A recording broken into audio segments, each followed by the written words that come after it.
And Jay Hart's going to take all the questions. He's going to give you way better answers than me. My daughter lands in 23 minutes. I'm super proud of our guys. Really proud of the effort. Really proud of BG stepping up and being great. Otega continues to play at an elite level. We got contributions from everybody. And it's 22 minutes till Avery lands. I'm out, guys. No Filter Radio with Alan Cutler, brought to you by Quantrell Auto Group. QuantrellForLife.com. Good afternoon. I'm Alan Cutler, honored and pleased to be with you. Thank you so much for joining us, whether it's live or tonight on podcast or tomorrow morning on podcast. Thank you, thank you, thank you. And thank you to all of you who have told a friend that you like a show, because this is how this is spreading, and I appreciate all of you. Wow. I mean, wow. Last night sort of looked like Kentucky in the old days when the opponent wasn't as good and they just took care of business. And that was kind of a normal day in the good old days. It was interesting. I didn't anticipate it. I wanted to see it, but this team is tough to figure out unless all of a sudden this train is really rolling in the right direction. And I think it is. Now, how far it's going to go, not sure. I'm not sure. All I know is they got a shot. All I know is there are some really good college basketball teams, and now Kentucky's becoming a really good college basketball team. To boxing, I thought it was great when last night it came out and Hart told one of the players, I think it was Yelovich, said, hey, tell him about the boxing. And I loved it. And so what happened is McLean, the big man assistant coach, who has the Houston lineage, which is about as tough as it gets today in college basketball, he brought out boxing gloves for the big men to work on. And he's done it for a couple games. And with that, what's happened is there's toughness. So Yelovich has been told at least two things that are very important. One, from the get-go, way before the season, Pope has been telling him to shoot the blank ball when you're open. Just shoot it. And he hesitated for a long time, which it's kind of baffling because the kid can shoot. But the problem is, and I think we'll play one of the sound bites that relate to this, and I've said this many times, that it takes a while to adjust to America. You stick me halfway across the world in Siberia. You stick me halfway across the world in Croatia. You stick me halfway across the world in an Italian town that doesn't have many people speaking English. It's a different world. It's a different society. And I said this at the time, and I don't even know if they're doing it. But what I would have done is hired a cook. Seriously, Kentucky's got all this money, or found somebody in the community who would cook the kind of food that he likes for his stomach to adjust to. Remember when Big E, when he was here and his stomach was bothering him because he was eating pizza all the time. Nothing wrong with American pizza. Don't take a message that's not true, but it wasn't good for his stomach. He found a local pizza thing he really liked. He kept on eating it all the time. His stomach bothered him. And when he started getting a little home-cooked food for him, it changed things. All these little things. And so I got to tell you, at least 2, maybe 3 games ago, I started talking about, not huge, that his body language is so much better. So if you look at his strengths and his weaknesses, he's got no quickness. Okay, but that doesn't mean he can't be valuable. He can't go side to side. But what he's doing is he's staying within himself. Look, he can put the ball on the floor. Look, he can run the court and get layups, and he can shoot. And he's really changed things a lot because when he hits that outside shot, you got to spread the damn court, as you know. And one of the things that Chandler said last night, he said, coach is no longer telling him to shoot. Now, that sounds like a little thing, but it's not. It's a big thing. And the other thing that he was told is, you better hit somebody right away. Literally, you better hit somebody right away. And he is. He's doing his job. He's playing his role. And I think it's really good, by the way. And it's fun to see. So, okay, he played 21 minutes last night, but he had 9 points. He had 6 rebounds. How about this? No turnovers, no steals, 3 assists. 3 in 21 minutes. 3 for 5. He looks really comfortable, and I don't think he's peaked. I don't think he's peaked. And this boxing stuff has helped. As a matter of fact, I think he's going to get a lot better. I think he's comfortable in his own skin. I watch guys as they run up down the court. His body looks different, and I think it's beautiful. To the boxing, I think it's spectacular. I don't know how many teams do it.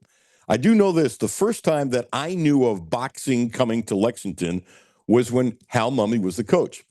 One of my dear friends who I need to text, Dr. George Ginter, we've been friends forever, is also a boxing coach. And he became friends with Mike Leach.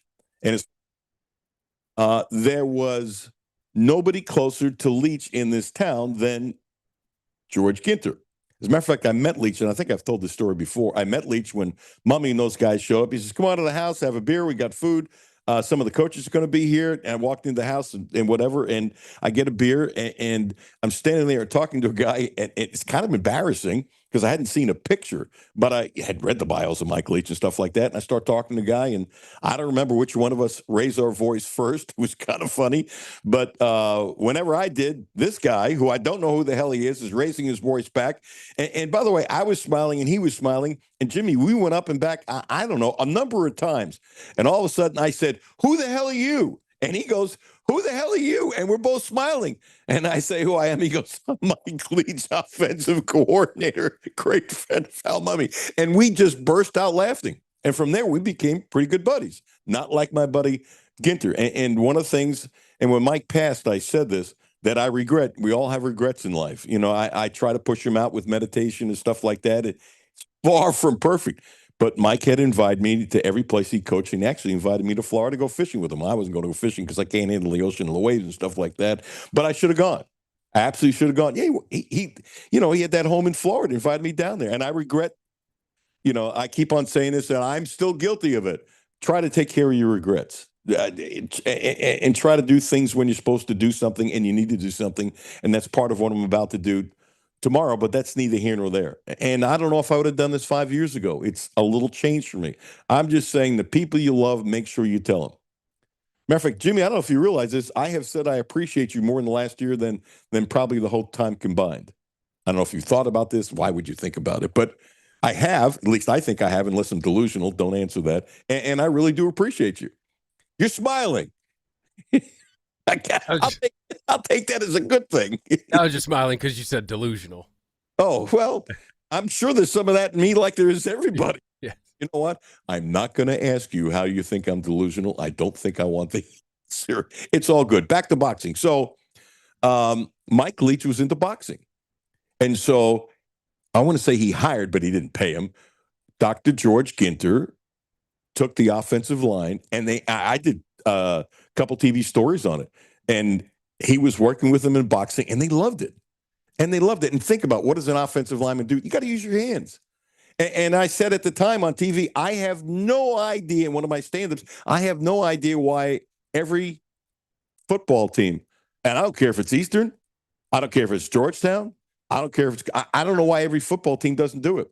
It toughens you up. And think about it. You know, have you ever done a 3-minute round? I tried to work out one time, not in the ring, hitting anybody or anybody getting hit, but just try to shadow box for 3 minutes. I couldn't do it. And back then I was a lot lighter and in better shape than I am now. 3 minutes going nonstop. And I know in a boxing thing, it's not always going 3 minutes nonstop. It almost never happens that way, but that's what I was trying to do. I think I didn't make halfway through. It takes a lot. Helps you get in shape. It's camaraderie. Toughens up your hands. You move in your hands get stronger. I mean, seriously, at the time I'm going, why isn't everybody using boxing? So McLean is the big man coach, and he's put it in there. And I've heard since the day he was hired, this guy's going to be a star in coaching. And he's got that, like I said, Houston lineage. By the way, quick sidebar. I'm going to do this very fast. Kelvin Sampson, who there aren't 5 coaches I respect more. There's a soundbite we might play tomorrow, but he basically said Houston is broke. And Houston's not the only school. And I see a lot of college teams crashing because of this NIL. I do, and I've said it. There'll be teams that have haves are going to become have-nots. To what degree, I don't know. But it's going to get worse and worse and worse and worse, and I've been saying this for a while. You're going to see it. It's pretty simple. And there'll be some schools where they've got money, but you don't win enough, and then the folks that are putting in money say, I didn't get crap back for my investment. It's going to happen. It's absolutely unequivocally going to happen. I don't question it. I don't doubt it. You see it happening. It's an erosion. It's like the example I used. I think I asked you, Jimmy, you didn't have to do it, but when I was a kid and I couldn't do it, they had these ropes that would go from the ceilings in the gym that would really high up. And only a couple of kids in my school and in my class could go all the way up. And then there were some kids went halfway up. I couldn't do it too. Hands hurt, whatever, call me wimpy, doesn't make a difference. And I wasn't the only one. I was in the majority, which kind of shows you what kind of bad shape you are. Now it's 73, and I've done all this reading. I do hand grippers all the time.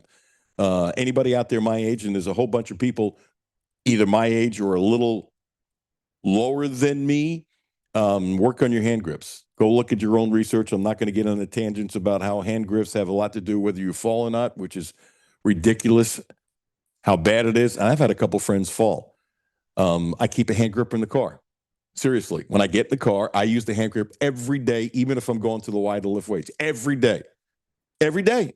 I already did it today. Might do it a second time. Now, honestly, when I didn't get in the car for 4 or 5 days, whatever the heck it was, stuff, did I do it? No, I didn't go out to the car to get it. I was fine not doing it for 4 or 5 days because I was working out at home. That's not the point. You got to take care of yourself. Man, did I get on a tangent. Anyway, with the boxing, I think it's beautiful. And one of the somebody else in postgame, a guard said, these guys are kind of telling us how tough they are and stuff like that. I have a question. Why doesn't the whole team do it? I think Chandler would like to do it. You might as well. I mean, you want tough guards as well as strong guards, right? Same thing. Same thing. Absolutely. To Owe. Jimmy, if you would have told me 6 weeks ago that I was going to say this, I probably would have laughed at you, which is how the team has changed. You heard me say a million times, every game is a chapter. And think about all the chapters. That's the book. Well, the chapters have changed. And Owe has gone from, and I defended him early on, if you remember, that injury he had when he couldn't play basketball for 3 months, it was going to take him longer than people thought. It actually ended up taking longer than I thought. Okay, what do I know? I don't know the kid's foot. Don't know it. But if you think about what he's doing, I'm not saying he's going to be the SEC Player of the Year, which I thought was preposterous. It was the preseason, as you know, but I thought it was preposterous 6 weeks ago. Right now, there's no doubt in my mind at this pace he's going to make all SEC. Right now, there's no doubt in my mind he has a shot of becoming SEC Player of the Year. It's pretty remarkable what he's doing. There was a play last night where he took the ball and he dribbled through the whole damn team and scored. I mean, think about it. And what he's doing all the time. Takes the toughest guy. He's had, 20 points at least in 8 of the last 10 games? It's crazy. 7-11 from the field. 24 points. 35 minutes. And how about that? He can play 35 minutes. It's amazing. And all of a sudden, these guys are in better shape. And these guys are playing longer minutes. It's just fascinating. Really fascinating. And everybody says he's the leader. And I also think, and I've said this before, that he has had trouble adjusting to becoming a leader. And by the way, you think that's a shot at Owe? It is not. It is not. It is not. It's normal. A lot of guys have trouble doing it. A lot of guys would rather be the Pippen instead of the Michael Jordan. I get it. It's life. Not everybody has a big mouth. I come by it naturally. It's just the way it is.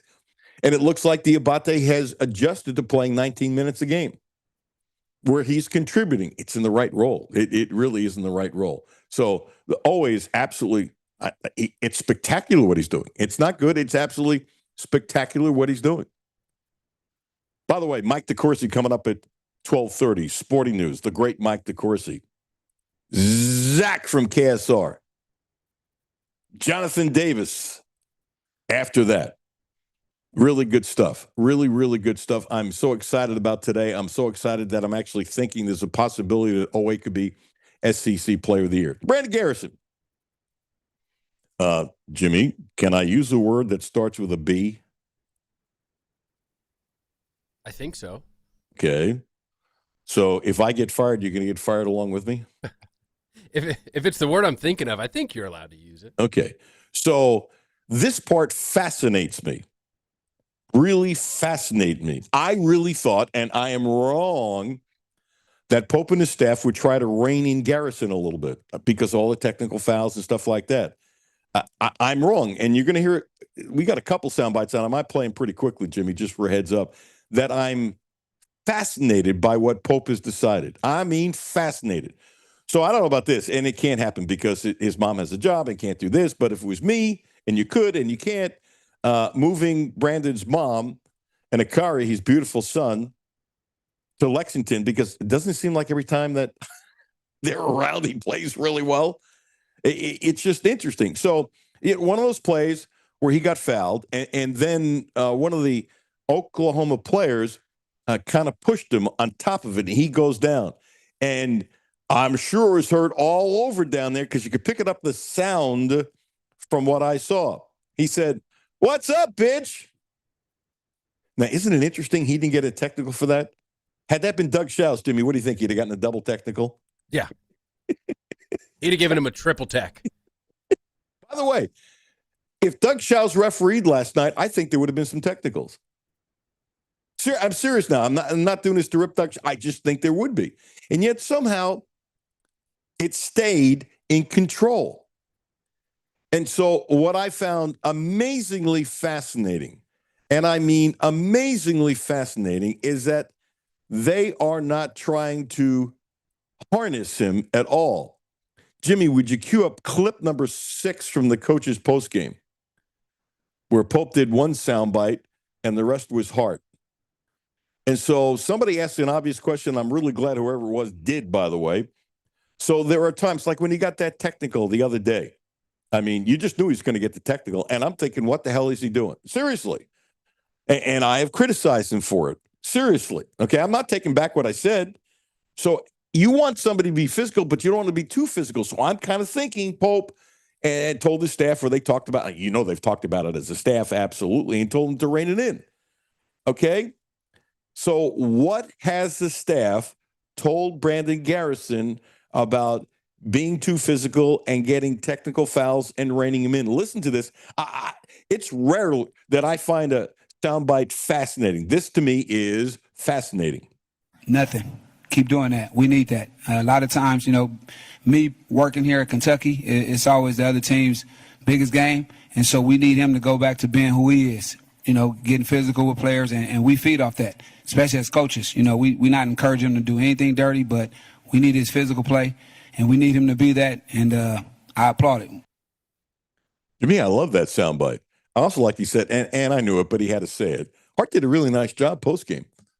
Every now and then I wouldn't mind hearing from Hart, a little less from Pope. I'm not trying to say something negative towards Pope, but what happens was there was a different perspective, and he said some things that you might not have gotten from Pope. Really, when Cal would not do the press conferences a ton, initially when Kenny Payne did it, I said the same thing. You know what? Kenny has a nice perspective. And then after hearing Kenny a bunch, I don't want to sound negative. It was kind of like, okay, that's enough. I don't know if he was reined in or he had heard him enough, but I remember the first few times that Kenny was doing the press conference, it was kind of like, okay, Cal doesn't want to do it. And then it became, when stuff were bad, I think he was either reined in or was uptight about saying something, and he wasn't as good. Not knocking Kenny for that. It's easy to knock Kenny. I'm not knocking Kenny for that at all. But I liked Hart. Not a little, but a lot. Let's go to clip number 1 with Chandler. And I really like it. And listen to, I think it's the third word. It starts with an F. You don't have to hit a button. And this, to me, this one word is a change in this TEAM. I think the thing that I'm proudest of with us is it can be very easy to look at the standings in the SEC, look how their last few games have gone, and they haven't won very many games yet, and come in and kind of come in lackadaisical and I'm not ready to play, but I feel like we came out and played really well from the jump and really through the whole game. So I'm proud of that. I think that, again, builds confidence. That's what great teams do is any given night come out and play really hard. So, what number was that, Jimmy, or did I misnumber them? That was clip number 1. Is that not what you said? Yeah, no, it is what I said. My bad. My notes, I'm assuming you're right and I'm wrong. Gee, there's the first time. Anyway, what I had in my notes is that, he said we came to fight and be tough. And it's interesting. And so they are here to be a tougher team. We talked about this the other day, and I think it's apropos to say it again. It's coming from Chandler. Let's try clip number 2. And the thing is, when you look at a team, as teams often grow, and you want them to grow, you have to sometimes take into account, and I did not do a good job of this, just saying it, I did talk about how they didn't have confidence. That I did. But I didn't talk about how they didn't have the confidence to win games collectively. I should have. I took it up to that point. Wasn't holding back. I just didn't think about it, to tell you the truth. And this is clip number 2. And these guys now believe, because they've been doing it, that they have the confidence to win games. When we get a lead, I think we play really well, and we play really well with a lead. And so I think it was really important for us to get that before half, because we can go and game plan and make adjustments. And I thought we did really well at that. And we came out firing again at the start of the second half. And never really looked back from there. And so it's great for us. It's amazing, Jimmy. It's not the soundbite that I have in my nose, but guess what? It's apropos. You know what? All the years we've been doing this with the sound bites, this is the first time that we've had two. I don't think we've had two off in all this time. I'm trying to think how this is my fault.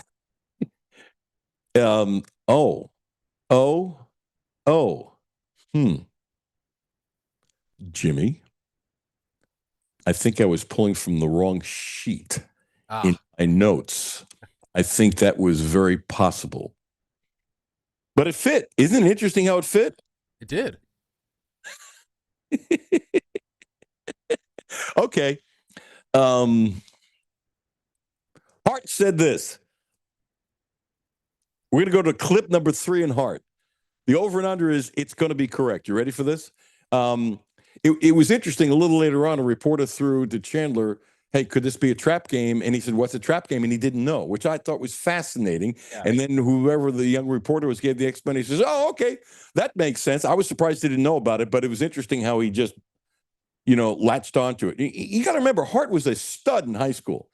This was like elite guard, went to Syracuse. And he was a stud, okay? And he bounced around the NBA forever. And so somebody asked him, hey, could this be clip number 3, Jimmy? I bet it's the right one. It's me, not you. Could this be a trap game? You know what? As a former player, that rings in your mind with these young men. But I thought tonight they came out and executed. This team has been playing well, Oklahoma, although their record doesn't indicate it. But our guys stepped up and met the challenge and was able to fight through those issues. Yes. Here's the amazing part, Jimmy. Don't you find it amazing what I was talking about and pulled the bite and I had the wrong notes and you played the bite and it actually fit what I was talking about? Yeah, it did. The second one with Chandler did. First one was okay. Yeah. If you knew, as I said many times, if there's a mistake between me and Jimmy and something that I'm doing and I ask Jimmy to do, I usually say 90%. I'm actually thinking it's higher than 90% my fault. What do you think? I think 90 is probably good. You're in a good mood today. You're being very kind to me today. Well, there's definitely times where I've either missed one or clicked the wrong one or looked at the wrong day. Beginning of the year, right in January, it threw me off. There's a couple times where I typed in our system, today's date, but 25 instead of 26. Okay. Boy, have I done that. So for me to say it would be ludicrous. I think I'm worse than 90%. I'll take it. This is very interesting. Clip number 4 of Hart. He's talking about BG and anybody out there think he's going to play in the NBA? I'm going to tell you now, absolutely not. I'm also going to tell you what I don't know is how much better he can get. Light bulbs go on in all different times. I'm open-minded to it. Now, last night he was wonderful because he's playing somebody with that either at Oklahoma State or something like that. Now, can he do that in other facets? Okay, and if he can, it's different. I'm open-minded to that. Up to this point, as far as I'm concerned, I'm not an NBA scout. Don't play one on TV. No way. But for me to be closed-minded and say with his body, with his athleticism, that it can't happen would be stupid on my part.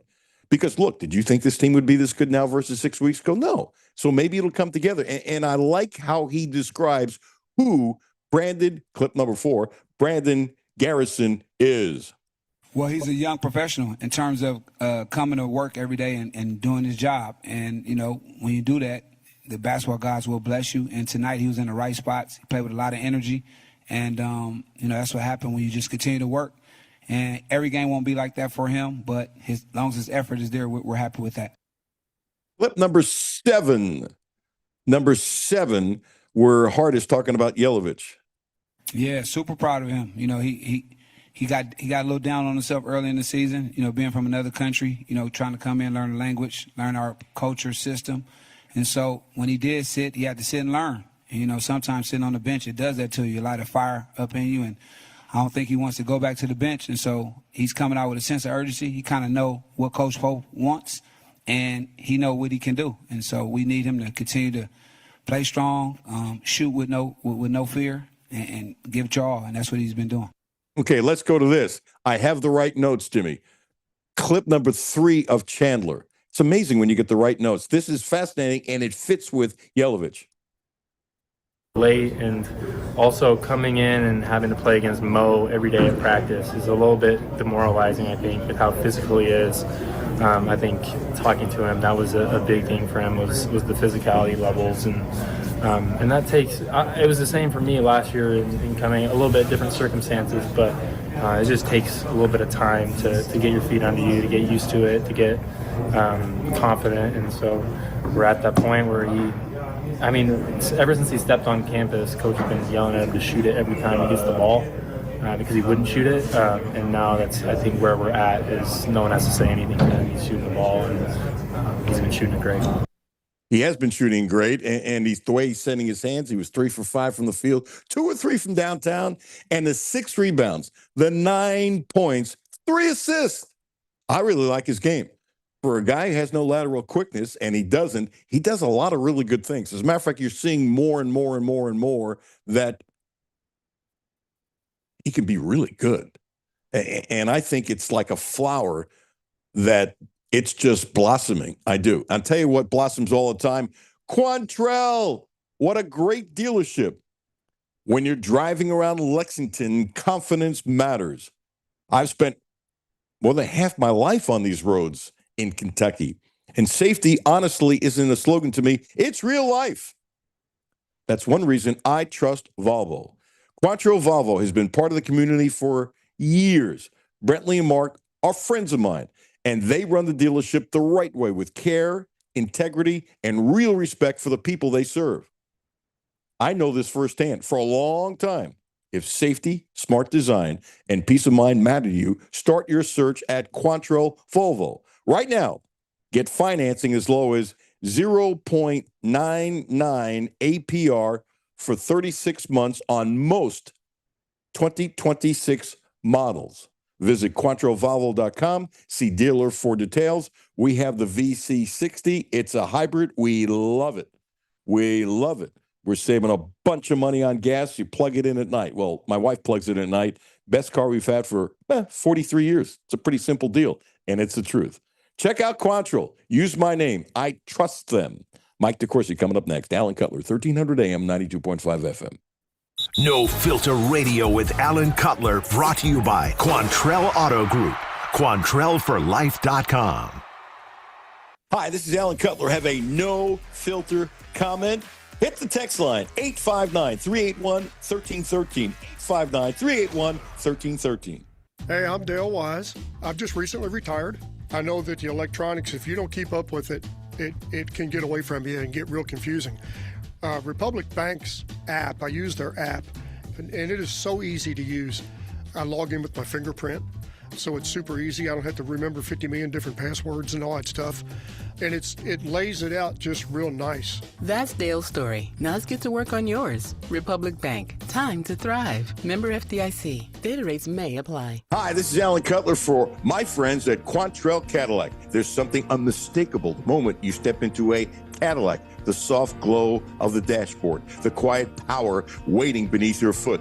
Every detail is designed to move you before you ever move. On the road, it's smooth, responsive, effortless.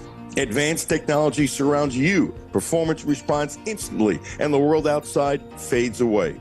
This isn't just driving, it's arrival. At Quantrell Cadillac, that experience is closer than you think, with exceptional offers including 2.9 APR for 60 months on select models. Luxury has never felt more attainable. Visit QuantrellCadillac.com. See dealer for complete terms. Ooh, baby, it's cold outside. Uncle Rick, warm yourself up with a hot coffee or cappuccino at Clark's Pub and Shop. Kappa what? Cappuccino. And while you're there, be sure to pick up some of our in-store specials. We have assorted Hershey, Reese, Kit Kat, and Payday standard size candy bars, 2 for $3, and Nature Valley granola bars, 2 for $2. I feel warmer already. Clark's Pub and Shop. Return, refresh, refuel. Back to No Filter Radio with Alan Cutler. Podcasts on Apple, Spotify, and Google, Monday through Friday. When we get a lead, I think we play really well, and we play really well with the lead. And so I think it was really important for us to get that before half, and because we can go and game plan and make adjustments. And I thought we did really well at that. And we came out firing again at the start of the second half, and never really looked back from there. And so it's great for us. I have to be no filter with my old friend, great columnist, so he can laugh at me, which is all part of a friendship. I wish I could tell you I knew 6 weeks ago that this metamorphosis would change to this degree, and it's got a ways to go, and I think it can go further. We'll see. But I didn't. I wasn't smart enough. And before I introduced Mike DeCourcy, one of the things, Mike, in a soundbite the other day, and Chandler said, we didn't know how to win. And I went, And now we have the confidence that we can win. Now, I've talked about a lack of confidence many times, but I never put it that way, not having the confidence to win at the end of games, and now these kids do. The great columnist from the Sporting News. I want to know, because he does this all the time, the brackets, where he's got Kentucky. Been a columnist when we both had darker hair colors for decades. Yeah, I think I got that right. Mike DeCourcy. Hello, Mike. How are you, pal? I am well, Alan. How are you? Better. But struggling a little bit, but I'm getting better. Good. Yeah. So, did you see this coming? Well, I did say that I thought that there were a lot of different reasons why things didn't start well, and it began with the injuries, and I thought way too many people discarded that. The constant barrage of nonsense about how much money they spent on the roster, $22 million. Well, I don't know if that's an accurate figure or not. It's not like we have Spot Track for college hoops. We don't. But let's just say it's right. Well, I mean, how much of that was invested in players who weren't on the floor? I mean, that's the first question. If I buy a car and somebody wrecks into me and totals it, I've spent what, $40,000 on a car, but I can't drive it. I mean, so what different? So am I supposed to get yelled at for not getting enough mileage out of my $40,000 car? It's been totaled. What am I supposed to do? And I didn't understand that. I think sometimes Kentucky's a really good target, and I'm talking about some of this is from the external stuff. Kentucky's a really good target. You talk about Kentucky, people pay attention, and if you talk negatively about Kentucky, people pay attention because you're talking negatively about somebody else. And so I thought that there was some of that involved. I could see there was a lack of confidence in a lot of players. And I also talked about how players who, because of the absence of Jalen Lowe early, after they'd spent, the whole offseason saying, okay, this is how we're going to operate. And so much of it flowing from having a creative point guard. And all of a sudden, wait, we don't have him at all. And what do we do? And you could see the players searching for answers as they played. And so now, did I know that eventually it would all work out really great and they're going to win 7 out of 8 or whatever it is? I couldn't promise that. But I thought that they could do better than they were doing early. And I thought that some of that would involve the return to health of Jaden Quaintance, for instance. That hasn't happened. Jalen tried to fight through it, gave it his best, did help them get some wins that'll be good for them in the end, but couldn't keep it up. And then they lose Cam Williams on top of that. So when you look at all of that, the fact that they are where they are now in the SEC, in the national picture, I sure hope that it's gone from, oh, I'm not sure if Mark Pope can coach, to, wow, look at what he's doing. It is, look at what he's doing as far as concerned. Absolutely. So I need your your brainy cranium in history. You ready? Yeah. Okay, so it's not difficult, Mike. And I bet you come up with something right away. So it came out last night. Hart told one of the players, tell him about the boxing. They're doing boxing gloves. McLean, who's got that Houston background, as you know, has brought in boxing gloves for the bigs. And Chandler, in a nice way, said, they're bragging how tough they are, stuff like that. And I'm saying, let the guards do it too. And that it's really helped. And Yelovich has been told, you better hit somebody first time down. Hit someone. And he's doing it. So they've become more physical, which they desperately needed. So my analogy was a long time ago when Hal Mummy was here. Mike Leach liked boxing. One of my best friends in town, Dr. George Ginter, was a boxing coach for free on the side. And he started, and the guys on the team loved it with the offensive line. They were doing boxing. And they loved it and stuff like that. And I remember doing a TV story and go, why doesn't everybody do this? Hands, offensive line, getting stronger, camaraderie, guys giving each other crap and stuff like that, sweating, getting in better. There's nothing negative. They weren't punching each other in the face and that kind of stuff. So, Mike, you've only covered a gazillion games, okay? This can't be the first time a basketball team has done this. I don't think that, but it is like, is it 1% of the teams? 0%, 10%. I was trying to think today. I should have Googled it, my best friend, but how many teams use boxing gloves? And I think it's a really smart thing. I'll be honest with you, I've not heard of that before. It's not, when you think about it, it is an odd choice, a curious choice. Not I'm saying a negative choice, but a curious choice because when you're boxing, you are facing your opponent. And the physicality in basketball generally involves having your back turned to your opponent. What you can do when the ball is in the air, using your lower body, using your upper body, and trying to keep the opponent from getting closer to the basketball than you do. So it's kind of an opposite approach when you think about it. But I think in order to build up toughness, it certainly makes sense. You look at what Michigan State has always done, where Kelvin Sampson has done this as well. They have those bubble things that they put on top of the goals, so the ball can't go in, and you don't always know which way it's going to go because there are all these little bubbles on top of the thing, so it could hit any of them and bounce in any direction. And so we've seen that, and basically full contact rebounding drills to build up the toughness. So I've seen that a lot, and two of the greatest coaches of all time I mentioned have used that.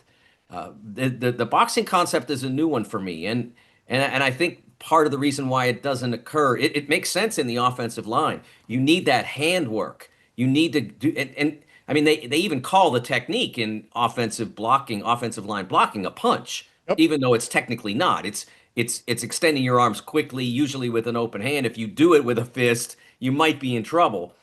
So even though that's called a punch, it's not technically a punch. So it makes sense in that venue.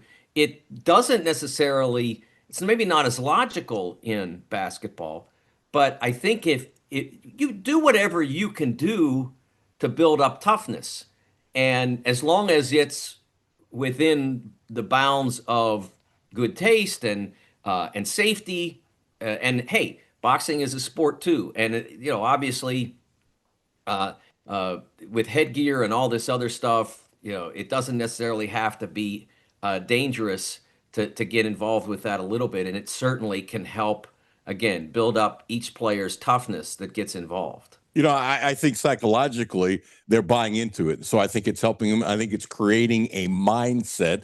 And they didn't really explain a lot. So I'm sure there's some things I don't know. And because it wasn't explained, I bet it becomes a story a little bit more next time, they meet before a game and that kind of thing. But from what little I could gather, there was nothing but a positive thing. And they're having fun with it. And I think it's a mindset. I just really like it. And the stuff that you're talking about, Cal used to put a rim inside of a rim, like a lot of coaches do. So you can't get a bucket and you got to rebound and run and stuff like that. And that was his way of doing it, which I thought was really smart. And there's all kinds of ways to doing it. I'm going to go in left field to you. I saw a soundbite this morning, and it hurts because I know how much you love college basketball. And I love it too. We think about, especially you. I mean, I've spent so much of my life covering college basketball. And I've talked about it before, but when you see a coach that I know you respect tremendously, Kelvin Sampson, say it, he said Houston's broke. And I think what we are seeing, and I've said this a number of times, it's going to be more of the haves and has-nots. I don't know the particulars of Mississippi State, but I don't think they have very much money. I think they got a pretty good coach, and I'm not sure how much money Oklahoma has for basketball. It's not football. And so I think you're going to see a bunch of programs who were good and some good men and women who are coaches who are going to lose their jobs because they can't obtain players. And I think it's just beginning. And when Kelvin Sampson says we're broke, kind of hurts my heart. I love him as a coach. I love him what he stands for. He's old school. And when he says that, I looked at that soundbite, Mike, and I was hurt. Well, I will say this, that the idea that it hasn't always been haves and have-nots is a bit romantic, let's say, because it's always been. I mean, my goodness, it's less haves and have-nots now than it used to be, because Indiana would never have gotten, like, Indiana hadn't won a bowl game since 1991. Now they're the national champion in college football. And so the idea that it's more so imbalanced than it used to be. From 2014 to 2023, which was so that's 10 seasons of the 14 playoff. There were, I believe it was Alabama, Ohio State, Clemson, and Oklahoma consumed like 60% of the available spots in that playoff. 4 teams out of 130 consumed 60% of the positions in a 14 playoff over a decade. That's haves and have-nots. You get Indiana in there, and you get Tulane in there, and you get James Madison in there, and you get Alabama getting their doors blown off. I mean, we're now in a more balanced situation than we ever were in college football. As far as college basketball is concerned, obviously there are barriers to entry, let's say. I mean, BYU is not winning at the level that they are, and obviously they've struggled a bit of late, but they aren't winning at this level if they don't have the money to afford A.J. DeBonsa. I mean, he's a fantastic talent. They've got other good players around him, but DeBonsa's the reason they are a top 20 team, let's say. And so you have to have that. And I hear a lot of times it's unsustainable. That's a big word in college sports. It's unsustainable to continue to do this. And my answer to that is simply, okay, let's just say that AJ is, initially when he signed at BYU, the buzz was it was going to be $7 million. And then I talked to some people in the industry who would know, and they said, that's not right. That's a fantasy. It's probably 4. There you go. Okay. So let's say that's the number. Well, okay, so the next A.J. DeBonsa, and we haven't had a lot of those, but let's say the next guy that's good enough that you think he can change your program. Let's say that next time the rich people at BYU or anybody else that's recruiting A.J. said, we don't want to spend that much. We only want to spend half. Well, if all the rich people do that, so the next A.J. DeBonsa gets $2 million. Doesn't help. So, okay, so who cares? Like the kid is going to be happy as heck. He's getting $2 million he didn't have. He's not going to say, well, AJ got 4, so I'm not playing for less than 4. He's going to say $2 million, I'll take it. That's how reality works. If the numbers come down relative to player compensation because of wealth fatigue, then everybody will just make a little less, and that's okay. Couple things. I was there when a record was set at Keeneland. I'm looking up and I can't remember the number. It was over $10 million for a horse, and people said because you had 2 groups betting against each other, the 2 richest people in the world, and being there, nobody would cough. You could hear a pin drop. It was spectacular. It was unbelievable. But the market kind of settled down, and we haven't seen. By the way, the horse didn't run a lick, which was couldn't run a freaking lick. I mean, only got to the start. Did he get to the starting gate? I think so. I'm not sure, but really couldn't run. Like the point is, when people said it go up and up and up, then I was smart enough to say, no, it's going to come back down on has. So that's your point number 1. 2, let me say this part quickly, and then I got one more for you. There needs to be a T-shirt Who has billionaire for us? Because that'll be the haves and have-nots. And the third thing, you're right. It's always been the haves and have-nots. And this is the example I've been using forever. When I was a child, believe it or not, I really was a child at one point. Being a Yankee fan, Kansas City had nothing, and they were like the farm team for the Yankees. That's how they got Roger Maris. And when Kansas City had a talent more than once, the Yankees would throw in like four, 5, 6 minor leaguers. They would ship off a whole bunch of players, and they would get a really good player. So it's always been the have-nots. Perhaps I should say it this way. Some of the haves that I respect are going to fall off, but there are new haves showing up like the Indianas of the world. And I said this a couple of years ago, and I use Morehead State as an example. They have some rich people there too. If a billionaire shows up at Morehead State, okay, they could tomorrow start winning 25 games. I don't doubt it for a second. Sure. So I guess the sad part with me, maybe I didn't communicate it properly. A school like Houston, if they fall off by the wayside because he really can't get players, to me that would be sad. But then again, Indiana popped up as you said, and aptly so. That's where I'm coming from. The shift, the metamorphosis is going to be perhaps larger now than ever before. Is that a better way of putting it? Yeah, but Kelvin's going to find a way. I mean, they're going to win games. Remember, part of their ascent has been the foresight to hire a coach who was ostracized for preposterous reasons, and was available in 2014 as a result of that, and he helped build that up. But the ascent to this position, where they're one of the 6 or 7 best programs in college basketball, does involve money. And they had money, and they have donors, and that's why you were able to be competitive for Chris Sinak, and why you're able to hold on to Emmanuel Sharp and Milos Uzan. You're able to hold on to those guys because you have some money.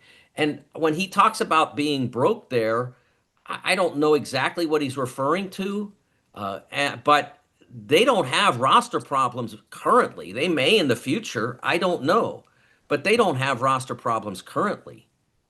And they also built the program, as you know all too well, with guys that were 150 plus that were overlooked, but he looks for a toughness thing and they stay.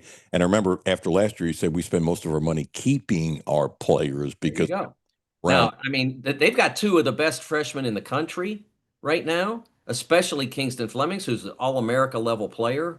A bit of a surprise relative to his high school ranking. I think he was around 25th. He's one of the better players in the country. He's going to probably be 2nd or 3rd team All-American, and he'll be a big part of their pursuit of the national championship. So I look at it as, yeah, there are programs that are struggling. I mean, Pitt, where I live here in Pittsburgh, they're really struggling, and the finances are part of that. But sometimes that's I mean, in reality, that's 2026. I mean, 15 years ago, you might have had a great coach that you couldn't keep because somebody else could come along. Hey, Memphis in 2009 even offered John competitive money to stay in Memphis, and he still left because Kentucky was a have and Memphis was a kind of have. And there's a difference, and he wasn't going to turn down that opportunity, and you saw what he built. And so I don't know that this is all that different. It's just that now the money goes in different directions, more directions and different directions. John had said that he actually could have made more at Memphis. Yeah, I mean, it was right there, one way or the other. Maybe it was a little more at Memphis. Yeah, but they didn't lose over the money, but dozens have. I mean, I will use Skip Prosser as an example. When Skip left Xavier, a place where he loved it, he was very happy. It fit him. It fit his personality. He was very happy but his salary doubled when he went to Wake, and it was hard to turn that down. And we're not even talking close to the money now that we are now, but his salary doubled because Wake was more of a have than Xavier was. Last one. Colin Chandler fascinates me. I'm not saying he's the best player on the team. I'm not saying he's one of the best players the last 10 years ago. No. It is fascinating to me. And he's, I think, now finally comfortable in his own skin.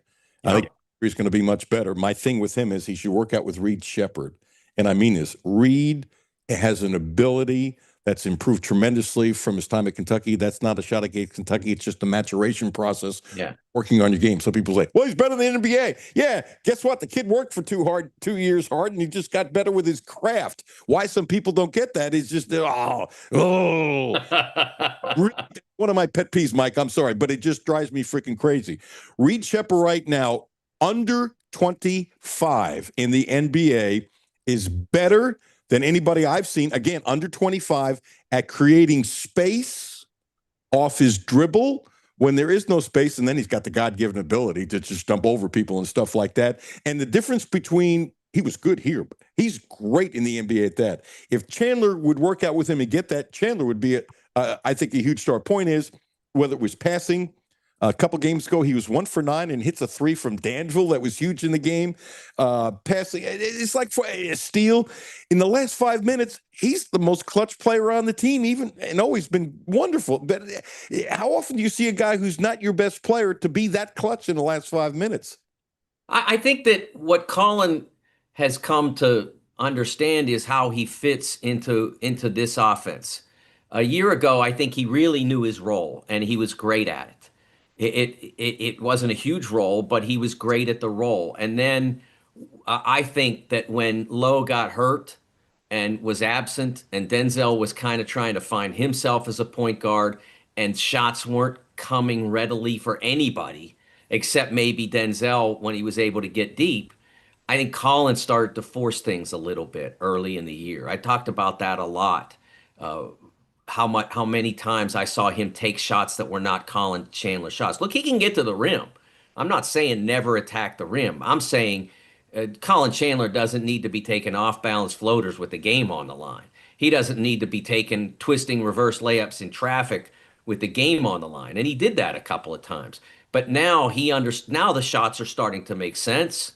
He's getting high-quality looks like every shooter. And I always say this, and I probably say it too often. But like a guy goes 1 for 5 or 1 for 7 or whatever, it doesn't mean he's not a shooter. It means he's a shooter that's having an off night. Steph Curry has off nights. Even the greatest of all time has off nights. Just doesn't have as many as most people. But Colin now doesn't have very many off nights because he's taking high quality shots. He's playing the game he's capable of playing because the offense is more functional. And when he is taking high quality shots, he's as dangerous a shooter as there is in college basketball. He is a terrific deep shooter. And as I said, he's more than that, but that's his superpower. An open Colin Chandler off a good action is a player you want to have taking that shot. And now Kentucky is able to get those for him, and he's making a very significant percentage of them.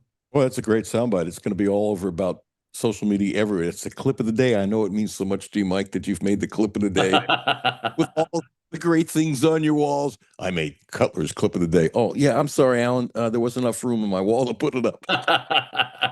Anything else about the world of sports that hits you? If not, I'm going to say goodbye. God bless you. Please give a great plug for everything you do, from your columns to the bracketing. I still don't know how the hell you do it, seriously. And if you explain to me sometimes, I'd probably go, at my age, no. I love how you do it.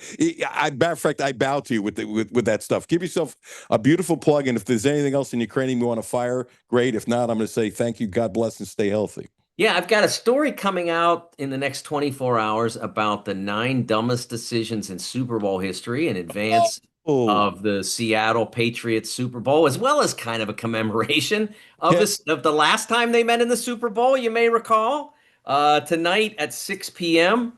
You will see me on the FS1 College Hoops pregame show in advance of Penn State, Michigan, and then I will be on the postgame show after Ohio State, Maryland. And my bracket on Fox Sports social sites at CBB on Fox will come out tomorrow before noon.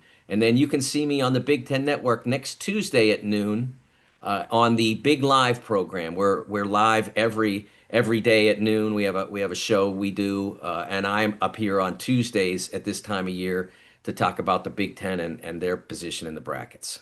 Mike, you have a problem. Can I tell you that? What is that? You have too much free time.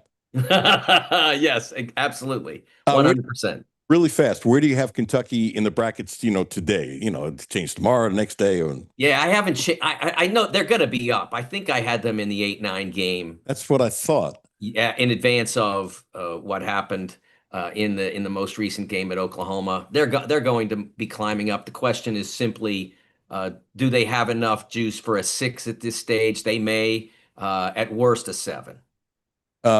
Twitter, don't forget that. Give yourself another plug in. Yeah, at TSN Mike. Everything I do, everything I write, my brackets, they'll be posted at TSN Mike on Twitter. I still call it Twitter. I'm going to, I'm a get off my lawn guy with all that X stuff. And guess what? Some guy named Elon is not paying either one of us. I can't wait to read the Super Bowl, the 9 worst things. I'm looking forward to that. I will retweet it. I will read it. And if it's out before we go tomorrow, I'm sure I'll do a little segment in the monologue talking about it. Appreciate it. Thank you, Alan. Bless you, dude. Stay warm. Take care. Hey, man. The great Mike DeCourcy. He's unbelievable. What a great idea. The worst decisions in the Super Bowl. I didn't think of that one. And I got to tell you, you really got to know your stuff to do that. I've watched every Super Bowl. I don't know about you. I have not seen every single one. I'd say in the last 20 years, I've seen every one. I'm sure that I was being facetious, but I've watched everyone live. And there's less than me every single year. I think it's got to be everyone's expecting the number one just because it's recency and the two teams. Pete Carroll not running the ball in the Patriots Super Bowl. When he didn't hand the ball off to Marshawn Lynch, they threw it, the interception. I don't know if that's going to be number one, but that's absolutely on the list. Yeah, I'm pausing on you on purpose. That was really, really ridiculous. He tried to outsmart himself. Yeah. And get you in trouble. And I'm going a blank. I'm trying to think in my mind, like I'm going to remember all these Super Bowls. What stuck out worse than that? I can't think of anybody. Wouldn't be surprised if number one. But in the sporting news, check that out tomorrow. I'm excited to read it. That's a good one. That is a very creative idea. My respect for DeCourcy and Dick Hoops-Weiss, who I spoke to this morning. We talk all the time, and I'm going to have to do the show next week. Their memories about stuff. I can talk to Hoops, and we'll talk about something, and he tells me who won a certain game in 1985 and what happened. It's as part of the conversation. I'm going, how do you do that? Mike DeCourcy, thank you so much. Appreciate it tremendously. I'm going to call him Big Zach. I bet I get his last name right. What do you think after all this time? I think you get it. I think I will too. And then Jonathan Davis after that. Thank you, Mike DeCourcy. That was special. But Mike DeCourcy is always special. It's a pretty simple deal. So is Terry Page. She's very, very, very special. Not a very good, a great licensed massage therapist. She's a healer.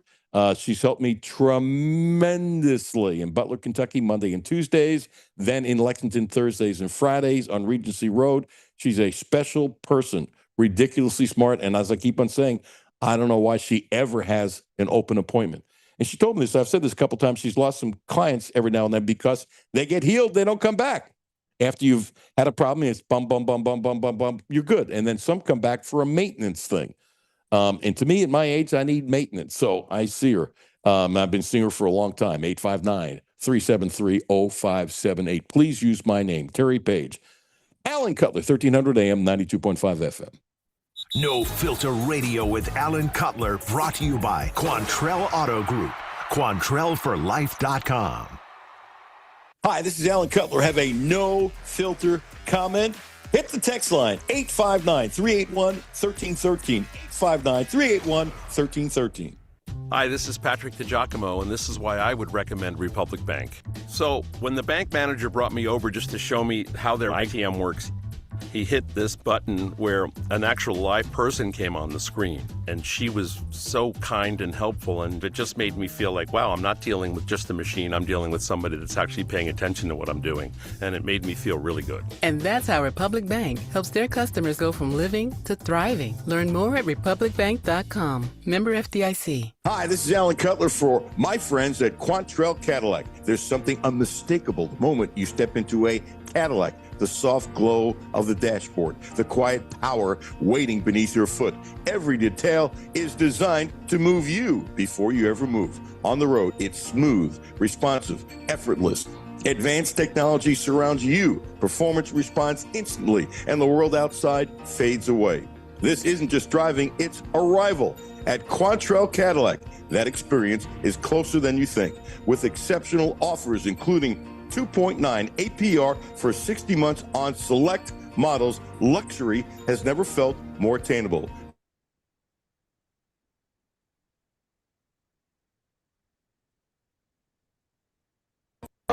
Uncle Rick, warm yourself up with a hot coffee or cappuccino at Clark's Pub and Shop. Kappa what? Cappuccino. And while you're there, be sure to pick up some of our in-store specials. We have assorted Hershey, Reese, Kit Kat, and Payday standard size candy bars, 2 for $3, and Nature Valley granola bars, 2 for $2. I feel warmer already. Clark's Pump and Shop. Return, refresh, refuel. W223CV Lexington. ESPN Sports Radio 1300 and 92.5. WLXG Lexington, an LM Communications broadcasting station.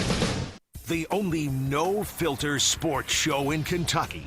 It's the Alan Cutler Show with award-winning TV sportscaster Alan Cutler. Welcome back. Alan Cutler, 1300 AM, 92.5 FM. Huge thanks to Mike DeCourcy. Always great. Always great. We go back to the mid-1980s when we both worked in Pittsburgh, and he knows a million people, and he has been an elite columnist, now doing TV and everything else for a long time. Should I say Mr.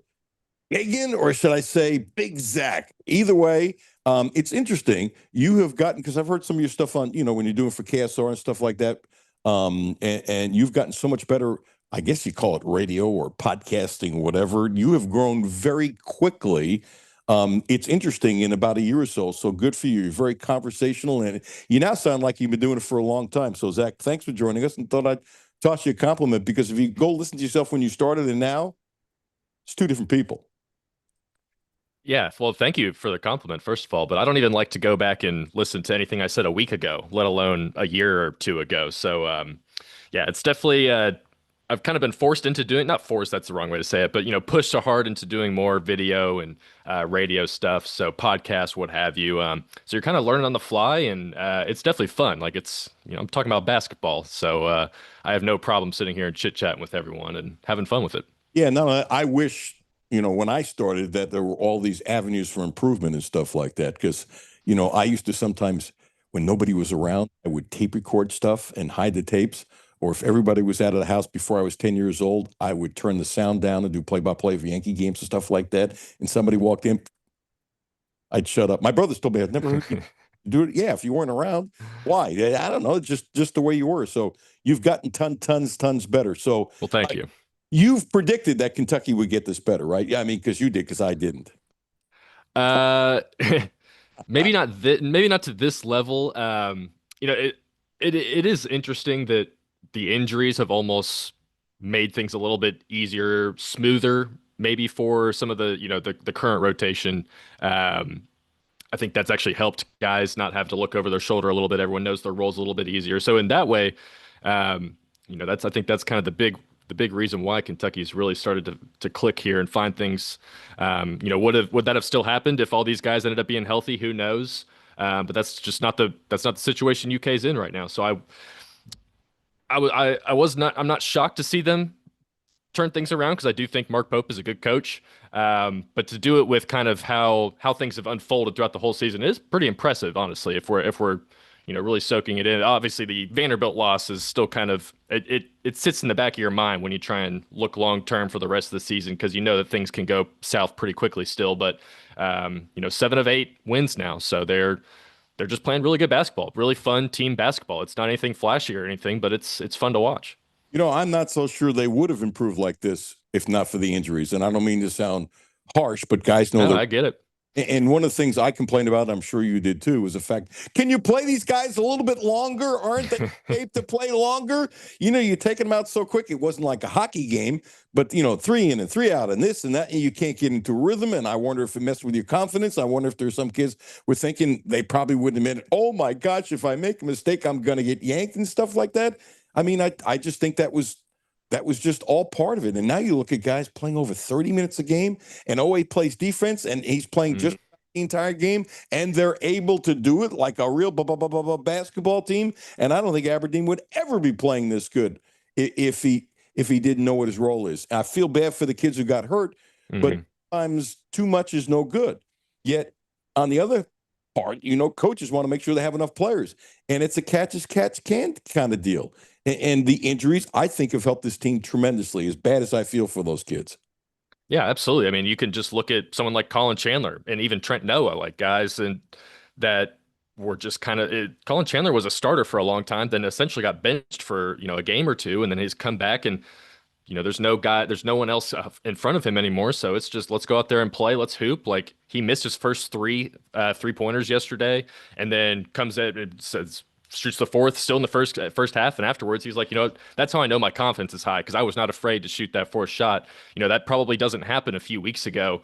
And then Jasper Johnson as well. He's still kind of been up and down, but he's not looking over his shoulder as much. Like, he knows he's going to get his playing time, and he just has to go out there and perform a little bit. But one thing I actually did notice, to your point about the rotations and pulling guys, the hockey subs, is Mark Pope was he wasn't quick at all to do that yesterday. It felt like, I think even Oklahoma was making subs before he was. And when he was making subs, it wasn't mass substitutions. It was one guy at a time over the course of the first 10 minutes of the game before he was able to get everybody in. So I think even he's feeling a little bit more comfortable with who he's gotten, with everyone settling into their roles. He understands that those guys, they don't need to, they don't need these quick after 3 or 4 minutes in the game. He doesn't have to start pulling everyone to get the feel for the game type thing, because it feels like everyone already has their feel for the game because they're comfortable in their roles. And like I said, that just wasn't really the case even a month ago. Chandler, 34 minutes. OA, career high. 35 minutes. I mean, and they didn't look like they were running out of gas, and they both play defense. OA obviously playing better defense, but they both play defense. These guys, I think, don't look over the shoulders. I do think there were probably more guys, I'm not saying a ton, who were concerned, if I make a mistake, I'm going to get pulled. I mean, Jasper, a couple of weeks ago, said they're starting to let me play through some mistakes. Maybe Pope is more comfortable in his own skin. Maybe as smart as he is, he didn't have the team figured out like a lot of coaches don't have early in the year. So that's not a shot against Pope. Cal used to talk about it all the time. I think Patino had the same problem this year, by the way, as smart as he is. And when he made these changes, it's amazing how good St. John's is now. And I think Pope calmed down internally with his self-talk when they figured out the proper lineup and what to go to. So sometimes we forget that, okay, Mark Pope might be a real smart dude, but he was struggling too. I think he was. And that's not a shot against Pope. No, not at all. And he was. I mean, I think he was kind of openly admitting it as well, like saying, I don't know what's going on with the first half starts or the slow starts and things like that. So he's definitely gotten more comfortable, and big part of that is he just knows which guys he's going to get to play on a game-by-game basis, where that just wasn't the case, or late non-conference and all that. So, and the main thing that probably doesn't get talked about nearly enough is Otega always just playing like one of the 2 or 3 best players in the SEC. Like, he's firmly in the mix, it feels like right now, for the SEC Player of the Year. That's something that it's not like he was playing poorly to begin the season, but he wasn't playing up to the expectations of being the preseason SEC Player of the Year. But now he's got 8 20-point games and 10 SEC games. You're just like penciling him in for 20 points every single night right now. He's really confident with his jump shot right now. It might not always be falling, but he's confident with it. That's big. Playing really good like the defensive intensity, it feels like, has really stepped up with him as well. And he's not a guy that ever had to worry about looking over his shoulder or anything. So, was it just a matter of trying to ramp back up from the turf toe injury? Was he trying to show too much for the NBA teams early in the season?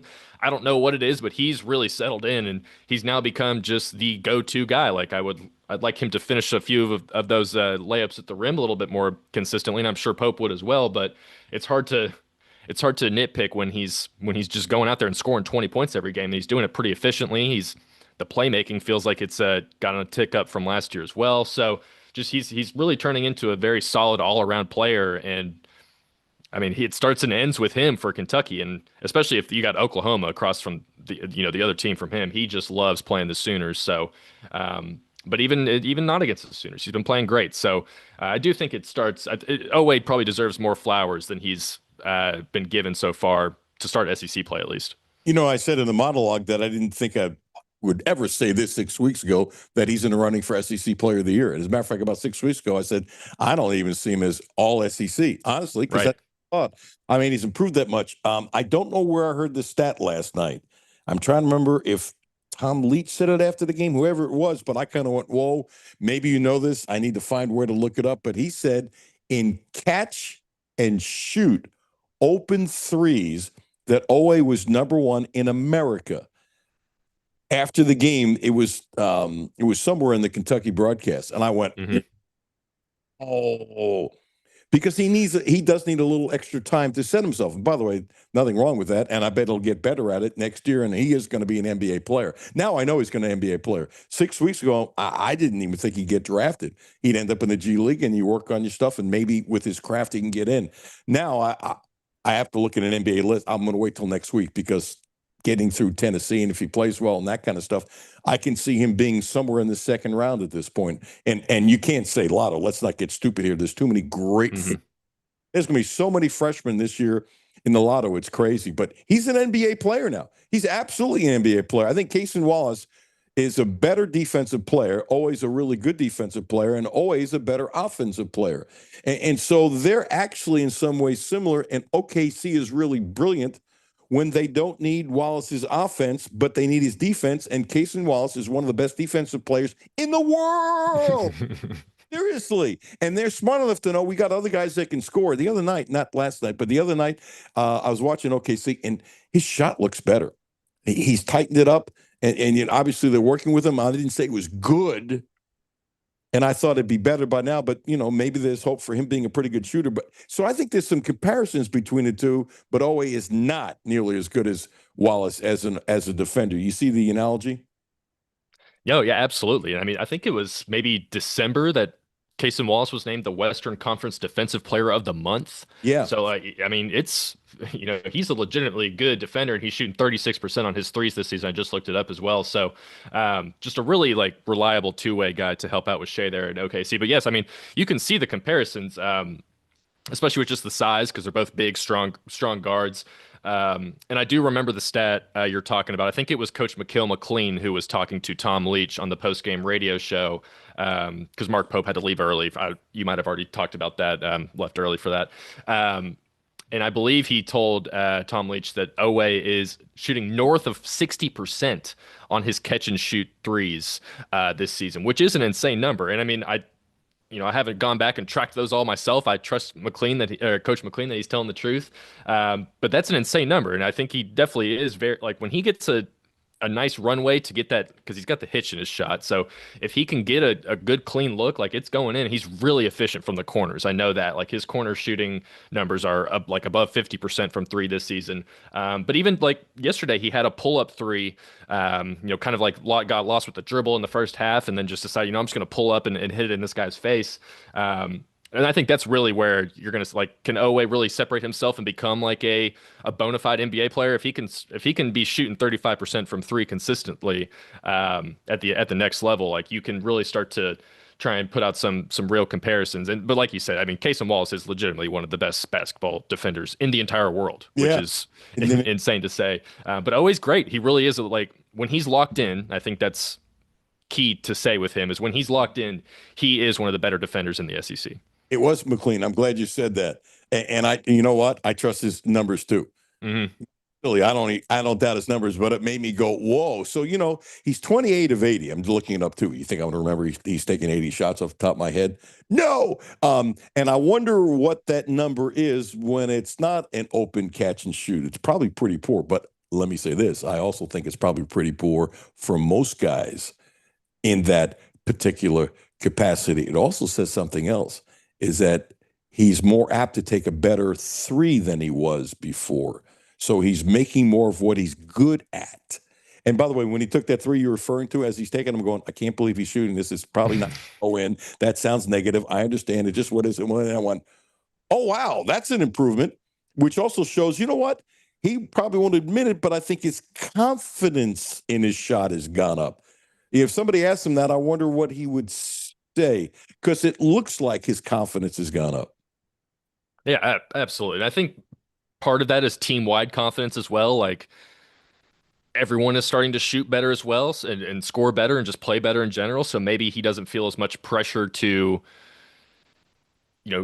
make all these shots. I think one of the things, it was kind of confusing the way he phrased it, but I understood what he was saying. This was a couple weeks ago. He said that he used to shoot threes because he had to last year, is he felt like he had to shoot threes if he was open. Now he shoots threes because he wants to, because he thinks he can actually make them. So I think there is like a kind of a key mental difference there for him, where it's like the confidence thing that you're saying that, yes, the confidence has definitely gone up. And I do think there was something to the fact that he missed 2 months in the summer with a turf toe injury. Like, I don't like that. That is, I think, something that's notable to talk about when we're talking about Ortega's slow start here. I don't think it's a coincidence that he's really starting to pick things up now that he's had a few months under his belt. But the confidence is clearly there. He's really confident when it comes to trying to get that pick six steal at half court. He's probably about a 50% hit rate on it. But when he can get that and get a nice fast break dunk, like, that just really gets him going and gets the rest of the team going too. So I think there's a team-wide confidence that bleeds. It starts with Owe and then just bleeds to the rest of the guys, and you're starting to see it come to fruition, at least. I've been talking about that toe being a problem more than people think since August. It's got to be real. You can't not play basketball for 3 months and all of a sudden be as good, and then you have to get the confidence back and the strength back. And so I gave him a lot of grace, but then I thought he would have gotten back a little sooner. A little sooner, not much. The same thing, too, I said with JQ, who's not going to play the rest of the season. That's pretty obvious. I said that weeks ago. I'm not the only one, but I was definitive about it. I know a little more than I was saying, but neither here nor there. Talks about him anymore. Isn't it interesting? It's like he's sort of an afterthought. He's just not going to play anymore. It just wish him well and all that kind of stuff, and God bless. And if he ends up playing, I'll say I was 100% wrong and my information was wrong, or somebody changed their mind, and I'm good. I'm good with it. Let me throw. But I was talking about that early on, many, many, many times about him, like I was with JQ when I said early on, I had no idea. This is in August. If the kid could be healthy by January, you got to give him a month to get in shape. Because you can be, but you got to give it. There's in shape and basketball shape, because I give grace for injuries more so than I think some people want instant gratification. Let me throw one more at you. And I've been on this for a long time. I said people need to be patient with Yelovich. You're coming from a different part of the world. The food is different. The basketball game is different. This is much more physical. Pope, as you know, had to keep on telling him to shoot. And Chandler said last night, he said, now Coach doesn't have to tell him to shoot anymore. He just does. His body language is different. He looks comfortable. He can't move left or right, but it looks like he hides his weakness, and he's now hitting people. They've told him you better hit somebody, and he's doing it. And he has assists. He can pass. He's got really good hands. He's become a really good basketball player. I didn't say great, really good. And I don't think we've seen the best from him. I'm going to tell you, it wouldn't surprise me if one game this year he hits 20 points or more. He'll have he just can't miss. Now, I know he's only shooting rounded up 32% from threes, but I'll bet it goes up. I'm not saying 45. It's too late into the season, but I think he's going to top 35% when the season is over, because it's a large sample size. And as you know, it's more difficult to get the numbers up. I don't think we've seen the best from him. I think he's been really good quietly. 9 points, 6 rebounds, 3 of 5 from the field, 2 of 3 from downtown, and 3 assists. And so I think he's just getting comfortable. I think he's a flower that's just blossoming. Yeah, he's a pro. He's a 2-year pro. So like he knows what it takes, what he needs to do. He's not a guy that's going to complain too much, at least, or not publicly and stuff like that. But he's another guy that's probably benefiting from not having to worry about Jaden Quaintance or Cam Williams coming in and maybe taking some of his minutes. So I'm sure that helps him as well. And to your point on the 3-point shot, he's 40. It's very low volume in a small sample size, but he's 47% from 3 in SEC play in his 8 games played. So and he's just so tall that he can just shoot over everybody. So you can see a world where he definitely has a game where he pops off because guys just can't defend him. But yeah, he's just got really great feel. He's a very efficient rebounder when it comes to the advanced stats and things like that. Like the advanced numbers really love his ability to rebound the ball. Yeah, just got a really good feel for it. And it is funny you mentioned he can't move left or right because especially when he gets matched up on some smaller guards, you do kind of feel like, okay, someone needs to come help him because he's just not quick enough on his feet to defend some of these smaller SEC guards or even wings as well. So that's probably the one area that he's really visibly been struggling at is defending on the ball against smaller guys. But bigger guys, he's perfectly fine. Like he's disciplined with his footwork and all that when he can at least stay in front of those guys. So yeah, he's been a very nice revelation over the last few weeks. The fact that he's contributing now, and it feels consistent, or at least more so consistent than it was at the beginning of the season. And I mean, when you're 6'11" and you can just shoot over guys, like that's a massive strength, especially as the season goes along and teams are really locking in defensively on opponents. Like if you just have kind of a cheat code, like Kobe Bryant was kind of that last year. I'm not comparing him to Kobe Bryant by any means, but Kobe Bryant could just get a shot off whenever he wanted because he was tall and just a really good shooter. So in that same vein, you can see where Yelovich can just pop off for quick buckets pretty on any given night. He can be a pretty big mismatch for the opposing team. I'm waiting for the time when somebody blows by him and he keeps on hustling because he does, and he's going to block the ball from behind because he's 6'11" going up. Like, I'm going to get beat, I'm going to stay with the guy, and it'll be somebody smaller than him. Well, that's pretty obvious almost all the time, smaller than him, but be able to reach up and over and block a shot that way. I think that's the next step. Hopefully we'll see. Zach, anything else about Kentucky that sticks in your cranium, this great prose of wisdom that I haven't asked you about that you're going to knock the world off? Go ahead. Well, Brandon Garrison and Malachi Moreno, I think it's nice to have Brandon Garrison have his game yesterday. Was that just the Oklahoma bump, him being from Oklahoma, being a former Oklahoma State guy, obviously does not like the Sooners very much. Was that just a revenge factor thing, or is that something that you can try and rely on a little bit more as the season goes along? Because I'm a big, Malachi's great. I think he's a future NBA player, like a future potential first-round pick, if not this year, next year, 2 years from now, something like that. He's going to be a very good NBA player one day, but he's still not without his flaws right now.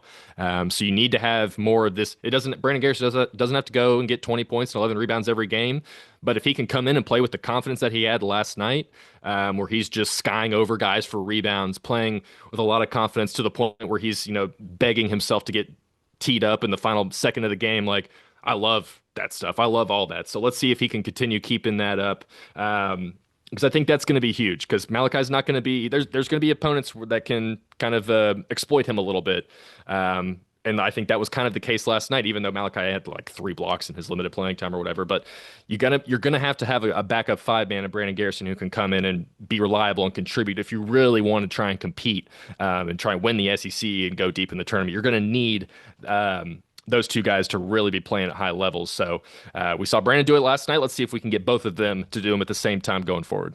Zach, 1, thank you. 2, give yourself a great plug for everything you do, dude. You've come a long way. Yeah, thank you. You can follow me on Twitter at ZGaganKSR. I also do a basketball film breakdown show on our KSR YouTube channel with my friend Brandon Ramsey, a regular on your show as well. I basically just tee him up and let him use his coaching brain, and we have a lot of fun talking about basketball and looking at film. So it makes me smarter, and hopefully it makes everybody else smarter. But yeah, so thanks for everyone that supports all my stuff and reads, and thanks for having me on as well. Thank you. Always appreciate it. Yeah, Brandon makes me look smarter too. He's knows it, and his man cave is like, the perfect man cave for somebody who watches basketball 24/7. It's like perfect. Mm-hmm. Hey, dude, you do a great job. Thank you so much. Hope to catch you down the road. Thank you. I appreciate it. Hey, dude. Jimmy, this is a young guy with a future. I'd say. Amazing. So what was amazing last night, Portland beat Gonzaga, which is kind of freaky because Portland's a bad basketball team. Gonzaga was undefeated in their conference. Anybody have it on the list? I wonder what the betting odds for that was and what they paid out was. 87-80. So that was interesting. Oklahoma State upset BYU 99-92. There's a clip. Kevin Young is a really good basketball coach. Smart guy, longtime NBA assistant.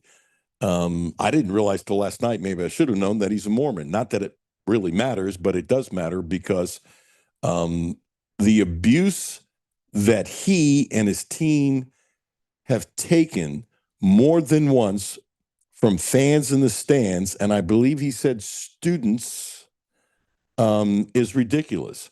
And it's sad. And it bothers me. Yell, scream, cheer, boo, whatever. But when you do this kind of thing, we're going to play it because it's a powerful soundbite. And we're going to play it because we need to do better. We just do. I could care less if Kevin is Mormon or anything else. What do I care? That's just the way I live my life. But anyway, here is Kevin Young after the game, which they lost. And BYU, it's a top 20 team. Okay. They're in a little bit of a slump. This has nothing to do with that. I would like to think, and I don't know if what was said in the stands affected the team. I can't answer that. But what was said was past disgusting. I'm going to do it. Just there was some F the Mormons chants tonight by the student section that I heard. And it's a great win for Oklahoma State University. Their fans should be proud.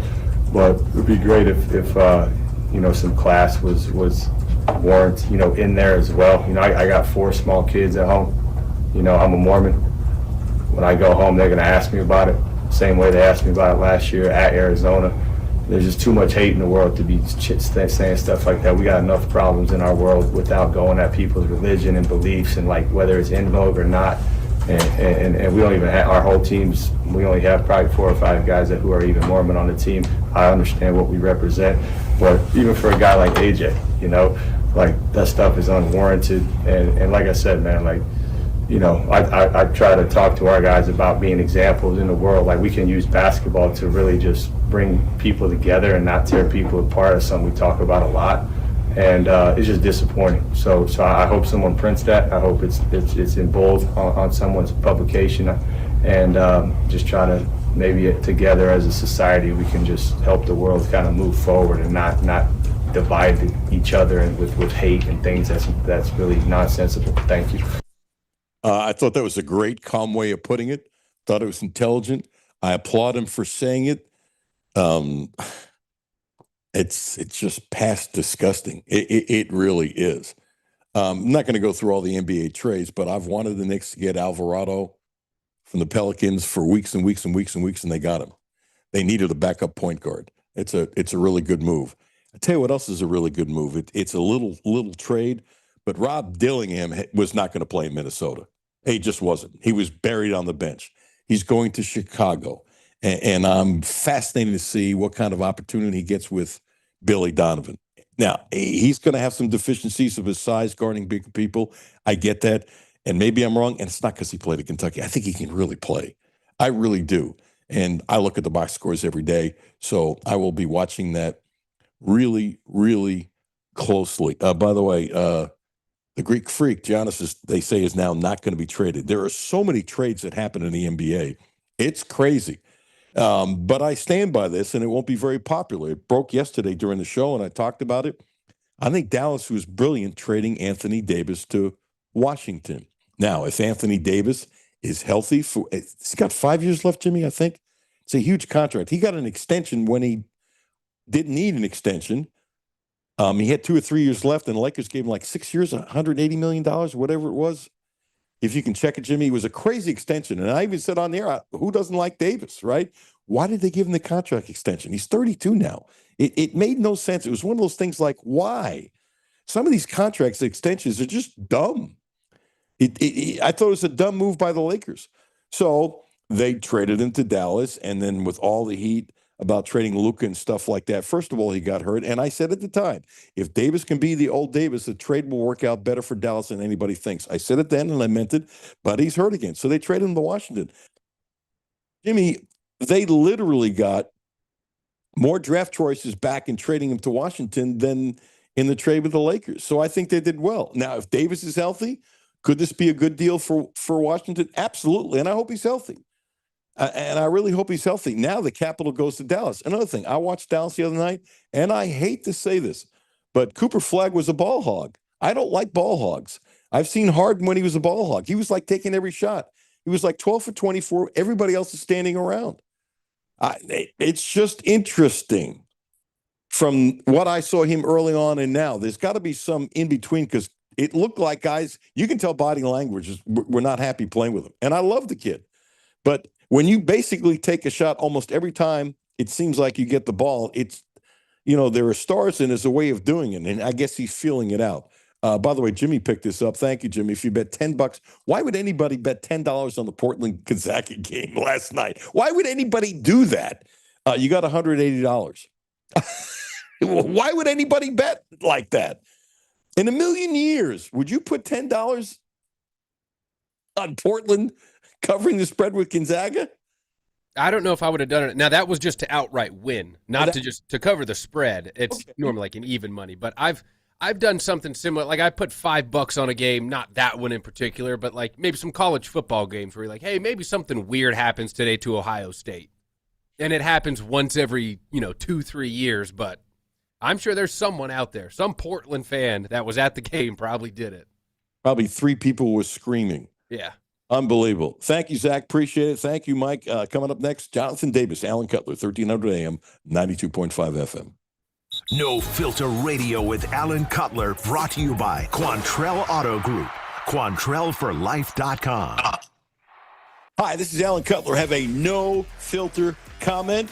Hit the text line, 859-381-1313. 859-381-1313. My name is Terry Schultz, CEO for the Rutherford County Area Habitat for Humanity. Republic Bank has really been a game changer. They have invested not only financially, but time to really listen so that we can move our mission forward. What I like about Republic Bank is they've come in asking, what are your needs? And I don't know that you get that any other place. That's Terry's story. Now let's get to work on yours. Republic Bank. Time to thrive. Member FDIC. Hi, this is Alan Cutler for my friends at Quantrell Cadillac. There's something unmistakable the moment you step into a Cadillac. The soft glow of the dashboard, the quiet power waiting beneath your foot. Every detail is designed to move you before you ever move. On the road, it's smooth, responsive, effortless. Advanced technology surrounds you. Performance responds instantly, and the world outside fades away. This isn't just driving, it's arrival. At Quantrell Cadillac, that experience is closer than you think, with exceptional offers including 2.9 APR for 60 months on select models. Luxury has never felt more attainable. Visit QuantrellCadillac.com. See dealer for complete terms. Ooh, baby, it's cold outside. Uncle Rick, warm yourself up with a hot coffee or cappuccino at Clark's Pub and Shop. Kappa what? Cappuccino. And while you're there, be sure to pick up some of our in-store specials. We have assorted Hershey, Reese, Kit Kat, and Payday standard size candy bars, 2 for $3, and Nature Valley granola bars, 2 for $2. I feel warmer already. Clark's Pub and Shop. Return, refresh, refuel. Back to No Filter Radio with Alan Cutler. Podcasts on Apple, Spotify, and Google, Monday through Friday. We have a slogan called Make a Play for a Teammate, and I thought our guys been doing a tremendous job the past couple of weeks, and we're making shots now. Early on in the season we wasn't, but we practice every day. Guys are coming in faithfully shooting, and fortunately tonight they was going in. Fortunately is right. By the way, Hart did a really good job in postgame, and I wouldn't mind hearing from him every now and then. He answered things differently than Pope. It was very open. It was really good. So, somebody's going to say Cutler's trying to get rid of Pope. It makes me want to throw a lemon meringue pie in your face. I wouldn't want to waste it, but I can't eat it now. So that's fine. But no, every now and then, like when Kenny Payne started doing it for Cal, I thought he was really good because he was really good. And then something happened, Kentucky, wasn't with as much. And he kind of reined it in. I'm going to guess he was told. I don't know. But early on with Kenny, I'm going, this is refreshing. It's a different perspective. And Kenny has a good perspective. I know he's get all this crap and he did an awful job at Louisville, but that doesn't mean he's a bad man. He's a great man. He really is a great man. He helped kids out. He's a hell of a coach, too, as an assistant coach. Maybe he's just not a head coach. There are some guys that aren't meant to be a head coach. Sometimes you find out the wrong way. And when I'm doing this rant before I introduce Jonathan, but sometimes when a guy doesn't work out as a head coach, he gets the stigma, but that doesn't mean you aren't wonderful in your role. Not everybody's meant to be a head coach. He had to try. He wanted to try. He wanted to do it. But, you had Carl Anthony Towns flew back here after he was a rookie, not just to say hi so he could work out with Kenny Payne. What the hell more do you need to know about the man? Seriously. So I defend him because it's the right thing to do. I didn't mean to go on this rant, Jonathan, taking up my time with you, but I know you agree. Jonathan, you got your Kentucky shirt on. So maybe this thing has changed. They're playing players longer minutes. The hockey subs have changed. Colin Chandler is the best player on the team. He's not the best player in the last 10 years, whatever, but I don't know who the hell's been more clutch in the last 5 minutes of games in the last 10 years. It's freaking remarkable. And OA is number one in the country. McLean said this last night post-game show. The country in catch and shoot when he's open threes. 60%. These kids are getting better and better right in front of our eyes. And I open my monologue by saying, OA right now is the candidate for SEC Player of the Year. And if you would have said, I'd say that 6 weeks ago, I said, you got rocks in your head. And 6 weeks ago, I said he wasn't even going to get drafted. Now, you want to know what? He's an NBA player. He is an NBA player. There's no question about it. With all that, my friend, I just took up half your time. My friend, Jonathan Davis, former, what do you call yourself for Patino? Former bench warmer. I wear it with pride. Do you have a T-shirt? I earned my seat on the bench. Oh, yeah. Like, I would have got splinters. I'm not going there. You should get a shirt. I should. You know what? That's a great idea. I might do that. Yeah, because come on, you have an amazingly successful financial company and that you built, and you're very comfortable in your own skin. So it would be funny. You would take it the right way, and it's you. Absolutely. Absolutely. So, Mr. Jonathan Davis. Yes. Give me your analysis of last night, and then I'm going to throw a little curveball at you that surprised me. And I want to start, Alan, at the end of the game and work our way backwards. The very, I guess, second to last play of the game. Garrison sprints down the court, gets a meaningless dunk. There are people that are probably upset about that, thinking, "Oh, we're already up by 16. Be nice." You know what? There's something nice about winning. People that win consistently, they can be polite, Alan, but they're not nice. And I think we had an issue with some of these kids in this team, is that they were too nice. They are nice kids by nature. They're good kids. But when you're on the court and the clock is still ticking, you have to play through the final whistle. We can't worry about the fact that, poor Oklahoma, they're 1-8, 1-9, whatever. You know what, Alan? Their problems are not our problems. They got to solve that. We don't solve that by being soft at the end of the game. We have to do what we have to do. And if that includes stepping on somebody's head and making a dunk with 2 seconds to play, then so be it. Because here's the thing. When we walk in the gym, we're already Goliath. People are not going to be nice to Kentucky basketball, to the Kentucky basketball players. We have to go in there and be the monster from the first tip until the very last click of the clock. So I love that he did that. I loved it. Let me throw this at you. The dunk was fine. I kind of smiled. And I had the feeling that some of the Oklahoma players said something to him. So then he fouled an Oklahoma player, ran down court to play defense. I'm assuming it wasn't a stupid move. I'm assuming he was ticked. That was what was said. It was a message. And so he fouled. I heard you. And this is my response to what that was. So he ran down court and purposely fouled the guy. He did. It. I thought that was intentional. Look, I got no problem with the dunk. I'm serious. If somebody wants to get who did it, where was it? I'm going blank. It happened to Kentucky early this year, whatever the heck it was. They didn't like it. I'm trying to remember. But you know what? You shut the hell up. They stormed the floor when they beat us, Al, in January. Other teams stormed the floor. Nobody likes Kentucky basketball. That's great. It's fine. But here's the thing. We got to get used, these kids got to get used to being the bully when they get on the court. Don't be nice. Be polite, but never, ever be nice to anybody when that clock still got time on it. Never be nice. They're starting to get that. I love it. I love it. You're fired up. I am fired up, man. I'm loving what I'm seeing right now. I'm loving it. They're fighting back. They're picking their spots. I love that Oweh only took 5 shots in the first half because you know what? They were so focused on him. There wasn't anything for him there. His teammates, they all stepped up. And in the second half, when he was more in a one-on-one situation, he went off. But he didn't force 10, 12 shots in the first half because he didn't have his numbers yet. I love that. He was 2 for 5 in the first half. I don't know what his numbers were in the second half, but he ended up with 20 points.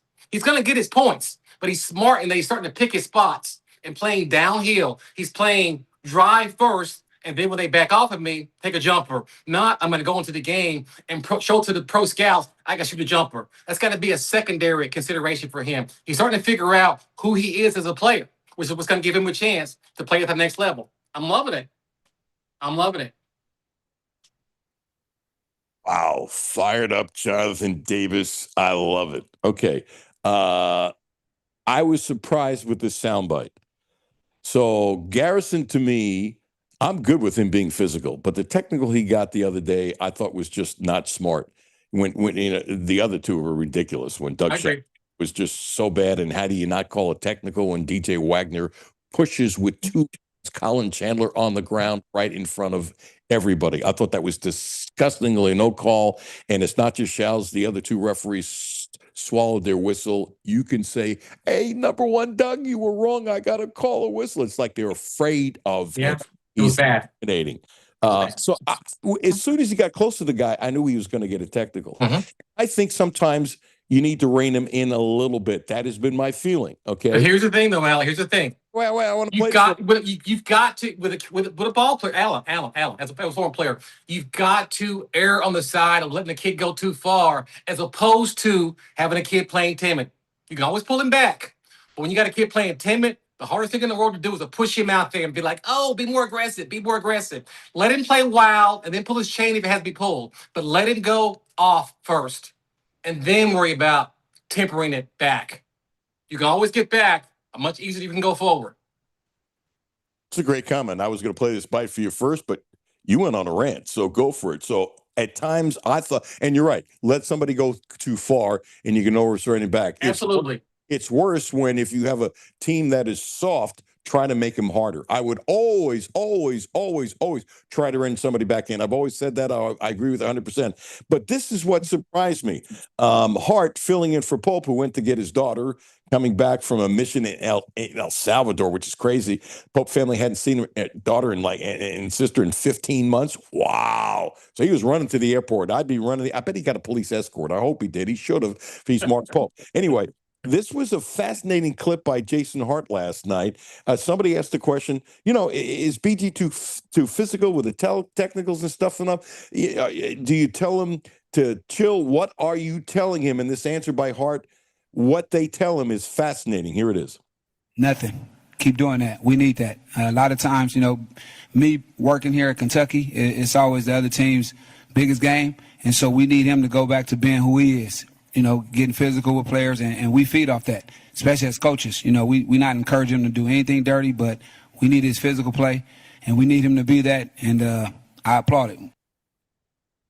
It sounds like he said the same thing I said. Yeah. I didn't hear his press conference, but the thing is that I know what I know. He knows what he knows. I know what I know. It just happens to be the same thing. We know basketball.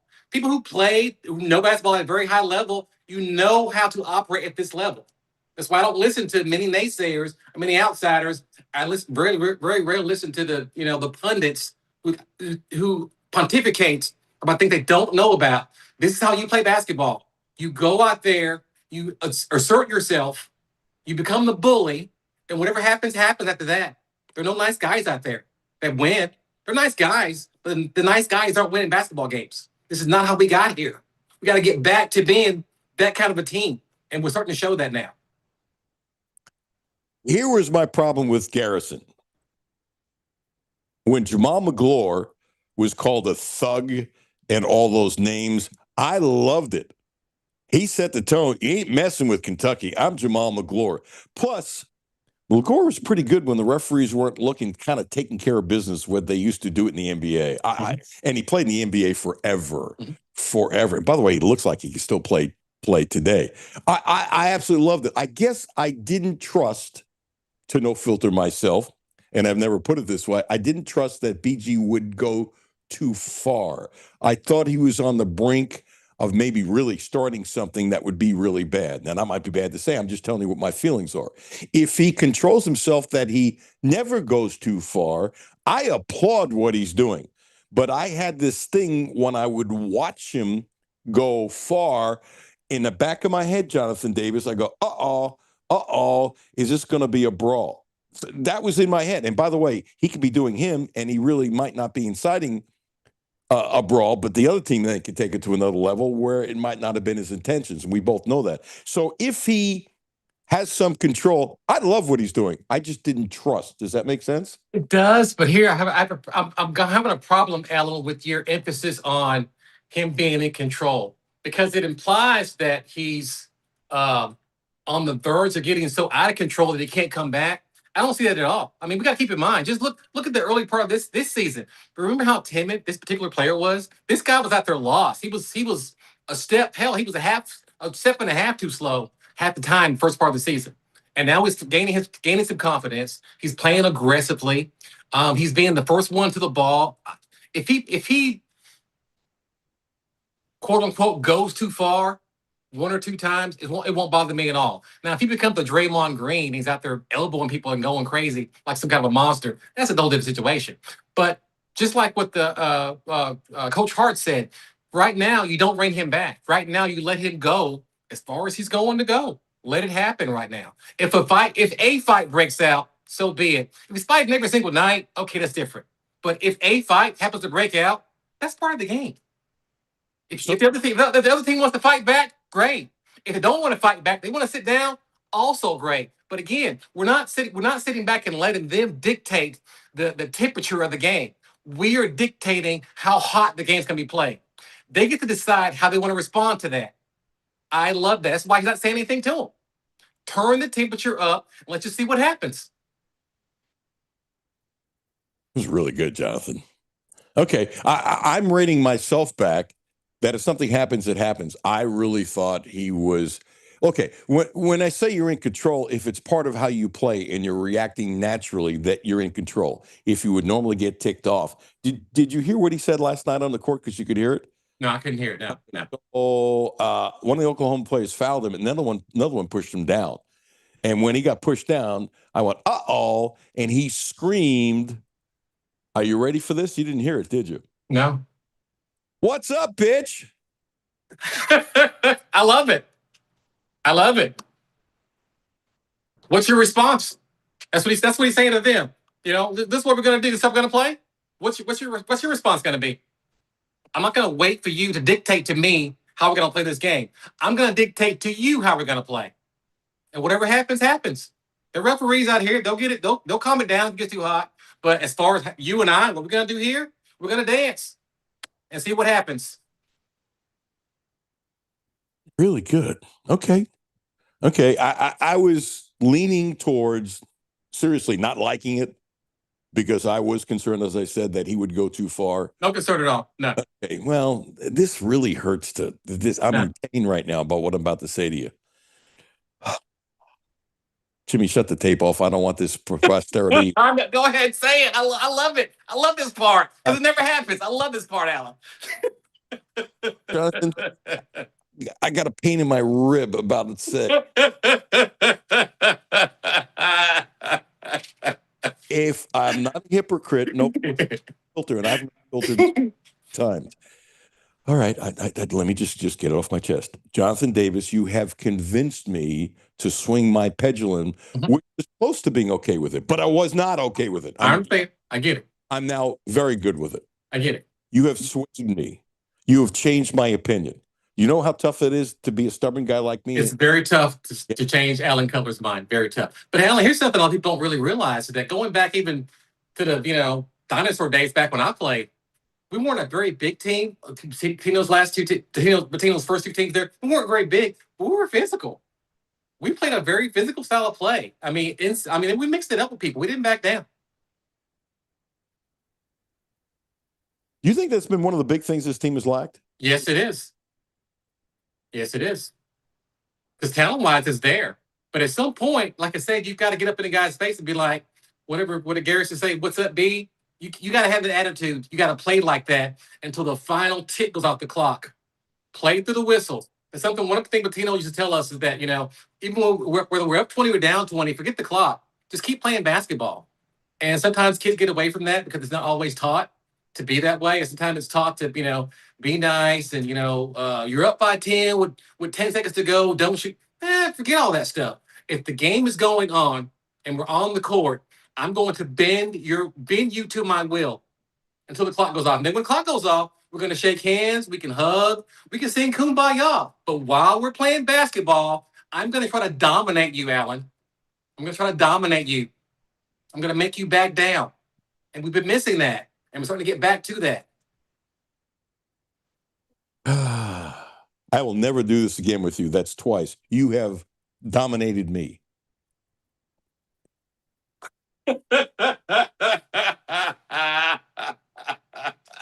You really have. Fair is fair. Fair is fair. Look, one of the great things about the 78 team, which I didn't cover, but I did see them on TV a couple times, their physicality. I mean, Yes. Phil Roby.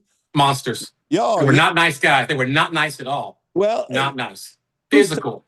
Goose tells a really good story, and I hope I'm getting it right. That somebody was kind of picking on Goose a little bit, who can handle himself. He's Goose. But, you got Roby and Phillips. And I think it was Roby who said to him, if I get this wrong, I'm sorry, run him by me on a screen. I'll take care of it. I think Roby volunteered it because somebody was picking on Jack. And I remember, I've heard Jack tell the story, and I remember, if I remember right, he said, Roby took care of it. And Goose had a better game because guys changed. It's not like Jack was afraid of it. No, not going there. When somebody's in your face and then you get a little space, you can maneuver more and stuff. Right. And that was, as everybody knows from back then, that was a quiet part of the team. If Gary can do this, it's great. Got 30 seconds. Anything else you got on your cranium? Wow. I mean, I'm just, like I said, I'm really pleased right now with the direction the team's going in right now. They're playing as a team, first of all. They're sharing the basketball. And as you know, the first, third of the season, you had guys that want to pass the ball to each other. Now they're passing the ball to each other. They're sharing the basketball. They're picking their spots. It's been a lot of fun to watch. I'm very excited to see what this next 4 or 5 games looks like. It could be interesting. It could be real interesting. Yeah. Bless you, brother. I appreciate you. And everybody listening is proud of you putting me in my place, right? And changing and altering my mind. I would never do that. But thank you for having me on, Alan. Good to see you, brother. Love you, man. Thanks. Love you, too. Jimmy, he got me. Look at the smile on his face as he's hanging up. Did you see that smile on Jonathan's face? Might be the biggest smile he's had on the show. We have had a lot of laughs. He really enjoys doing this, and I really enjoy talking to him. Zach Gagan, thank you so much. Mike DeCourcy, you were great. No surprise. Jonathan Davis, you were great. No surprise. Jimmy, appreciate you. Thank you so much. Thank you so much. Brad Taylor coming up next. Matthew and Jimmy at 10. I'll be back tomorrow at noon. Have a blessed day. Stay warm. May the ice melt.